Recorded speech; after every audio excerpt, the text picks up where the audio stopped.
Hey, what's up, everybody? Today we're going to talk about the Cowboys versus Seahawks pregame preview. Serious cow mode time, all right? So this is a big game, all right? It's a big game for the Cowboys. You know, they're going to talk about the Seahawks haven't gone 0-3 for these many years and this and that.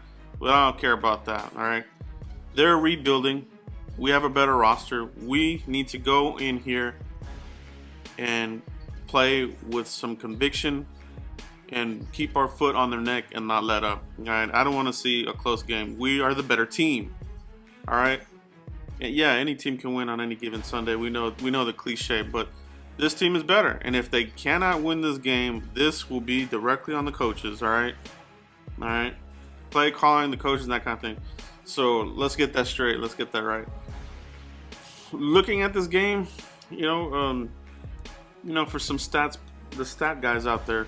The Cowboys have the 30th offense right now, overall offense in the NFL. That's not good, all right? And we've kind of seen that.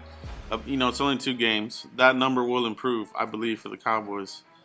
But it is right now, if you look at the Carolina Panthers game plan, it was good. But they have way better players. They have better players than the Giants. And they have way better players than the Seahawks. I mean, it's arguable that you could say that the Giants, defense is better than the Seahawks, even though they went to a 3-4. So that's interesting. Now, our defense is number 4 overall in the NFL right now. That's legit. That's real. All right. So we're right up there with sacks and pressures. DeMarcus Lawrence, Taco Charlton, finally getting some recognition. It's real. All right. He's going to hit that earmark that I'm telling you guys about Taco. But the hot boys, all right, they're in action. They're going to show out here with Chris Richard. We're finding out here that Chris Richard more involved in the defensive side play calling. You saw it, different blitz packages from the linebackers, looking more aggressive, a lot more man coverage, not so much zone. So this is good. All right, this is good. All right, Chris Richard has, he knows about the Seattle Seahawks, their personnel, their weaknesses at the back of his hand. All right, so that will be a little bit of an advantage. The Seahawks offense, number 27 right now, not good. Defense, 21. Run defense is 23. So we need to capitalize on their weaknesses. All right, we can't make this a close game. All right, this needs to be, block out the noise. They make a big deal about the 12th man, and it is, man. The 12th man, that's a real thing, but you got to block it out and put it to these guys. They're rebuilding, all right? You do not want to lose to a rebuilding team, all right? These guys are not going to have a good record at the end of the year. You don't want to have that mark on your, in your win-loss column, especially on the loss side. So what do the Cowboys need to do to win this game? It's a lot of the same, They just gotta execute. We know that. We saw how they did a lot better last game, so they can stay ahead of the chains. None of this boneheaded offensive holding. All right, Lyle Collins, Tyron Smith, they've been killing us lately. So they still need to clean that up and keep this offense churning. We got to get that running game going. I think Zeke will turn up on this one. All right. I think you will. All right. So the run game against the Seattle run defense last week, Seattle did a pretty good job, corralling Jordan Howard, from the Bears. But Jordan Howard is not Ezekiel Elliott. Let's get that right. Ezekiel Elliott is the Ferrari. He's going to get after it. I like what I'm seeing from Connor Williams. I think they're coming together.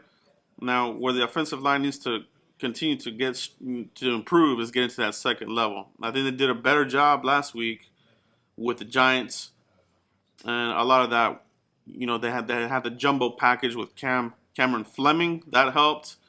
Tight end sets, so we didn't see too much action from the tight ends. They're brought in mainly for blocking, and I think that helped. So we might see some more of that here. But speaking of tight ends, hopefully Rico Gallup gets another activation for this game, and they can utilize him in the red zone. All right, get that ball of those big hand mitts, man. Let's get that touchdown going. Let's get a rapport going between Rico and Dak. What else do they need to do? We cannot have large gaps without any points. All right. You cannot leave Russell Wilson hanging around. 10 points, being up 10 points is not enough. All right. So last game against the Giants, we had a too big of a gap. You know, you started out hot. You know, and then for a quarter and a half or almost 2 quarters, nothing. You know, they weren't doing anything. It's almost like I want to see how Scott Linehan game plans this in the scripted plays at the beginning of the game and the game plan that follows the scripted plays. All right, because you can almost tell when they go from the first scripted plays to the game plan, it falls off. I don't want to see a falling off. Keep it to him. All right, Tavon Austin started out hot, MIA after that. All right, keep him involved. Keep Tavon going. Keep Zeke going. All right, you got to get back to your bread and butter, and it's Ezekiel Elliott, the RPO. All right, they abandoned that RPO for that gap there. Like I'm saying, you cannot have a gap without them doing what they do best, and it is the RPO is very successful with Zeke and Dak. All right, they don't know who's going to run with the ball. They don't know if it's going to go pass, run, whatever. They execute that very well. They both of them executed thousands of snaps at Ohio State and Mississippi State. All right, I mean, that's a lethal combination, and they're not utilizing that enough. Hopefully, Scott Linehan gets his head out of his ass and he keeps it going. All right, keeps it going. You can't have 2 quarters of nothing, no points, and bumbling around. All right, cannot have that. And lastly, you got to contain Russell Wilson. All right, we know how he is getting out. You pressure him, he rolls out and hits somebody open. He's good at scanning the field and hitting an open receiver. So we're going to have to count on containment, but most importantly, we're going to have to count on our young secondary. And this is where Chris Richard, I think his techniques and game plan is going to come into big play here because we know that Russell Wilson will get out. You know, he will. We're going to bring the pressure. He will get his opportunities. It's going to be up to the secondary, the guys to stay on their guys. You know, stay on them. Be right there in their hip pocket. But that's what I have right now, guys. That's what I'm looking for in this game. That's what the Cowboys need to do to get a victory up at CenturyLink. The 12th man. Let's take it to him. Punch him in the mouth. Foot on the neck. Pedal to the metal. All right. Let me know what you guys think the Cowboys need to do. And as usual, guys, continue to like, subscribe, and share. And we'll see you after the game. Thanks, guys.